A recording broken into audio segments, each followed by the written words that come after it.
Revenons maintenant sur l'attitude de réserve. Elle permet d'être au contact d'un individu tout en gardant une capacité de réaction en fonction de l'évolution du comportement de celui-ci. Les mains sont croisées devant, disponibles pour un acte de défense immédiat, ne dégageant pas d'agressivité. La main réactive couvre la main armée. Pour l'attitude universelle de protection, la distance entre les deux pieds est égale à la largeur des épaules. Cette position donne un bon équilibre latéral. Le poids du corps est réparti également sur les deux jambes, sans tension sur les genoux et les chevilles. Les pieds sont décalés de façon à conserver l'équilibre avant et arrière.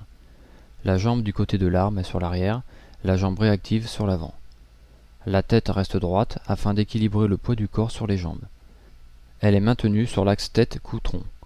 Les mains sont ouvertes, placées devant soi et actives. Les coudes sont rapprochés du corps. Les bras ne sont jamais tendus afin d'éviter la saisie.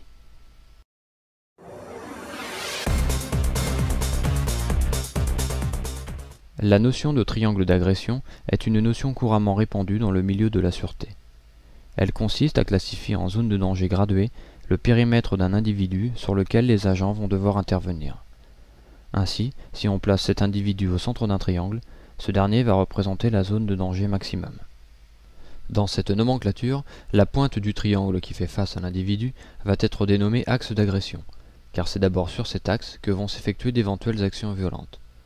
Il est courant de graduer le risque encouru en lui attribuant des points allant de 0 à 4 en fonction de la zone dans laquelle on se trouve. Ainsi, l'axe d'agression, de danger maximum, sera le point 0.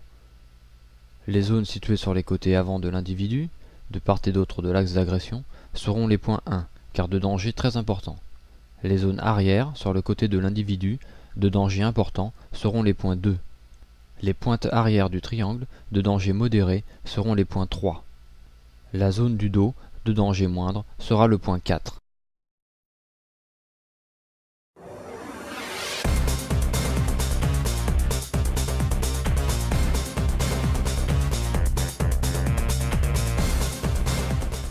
Le premier agent, qui a le rôle d'agent de contrôle, se place devant l'individu, en distance orange, tout en adoptant une attitude de réserve.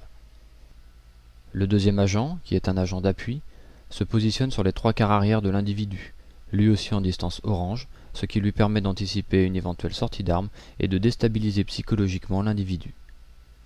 Le troisième agent, ou agent de couverture, se positionne en retrait, en distance verte, en couverture du dispositif d'interpellation. On retrouve ici les 3 distances d'intervention. La distance rouge, dite dangereuse ou d'intervention. La distance orange, dite sociale ou de négociation. La distance verte, dite publique ou de sécurité. Ces notions tactiques à adopter lors d'une intervention sont les bases des métiers de la sécurité.